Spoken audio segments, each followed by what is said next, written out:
Con il telefonino attaccato all'orecchio o per le mani, senza cintura allacciata e alla guida di mezzi non revisionati e non assicurati e magari pure con il piede pesante.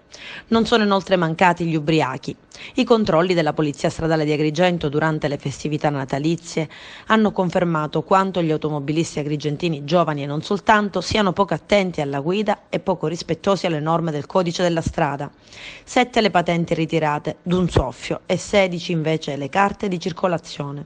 Ben 231 le infrazioni contestate, che hanno portato anche alla decurtazione di un totale di 464 punti.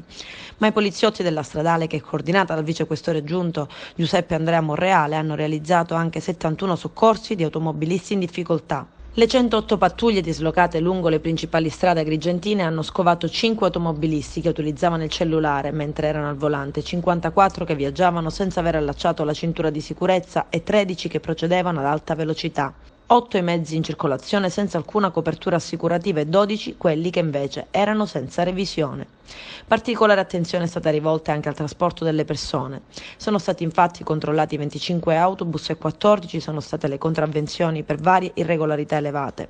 In particolar modo i poliziotti della Stradale hanno contestato inefficienza del veicolo. Su 693 conducenti controllati con precursore ed etilometro, 5 automobilisti sono stati denunciati in stato di libertà alla Procura della Repubblica per guida e stato d'ebbrezza. Si tratta di un trentenne e un trentunenne, entrambi di Canicattì, controllati lungo la statale 640, l'Agrigento Caltanissetta. Deferiti anche un 21enne di Agrigento in un controllo a San Leone, una 22enne di Licata e un 52enne residente a Sciacca, controllati lungo la statale 115.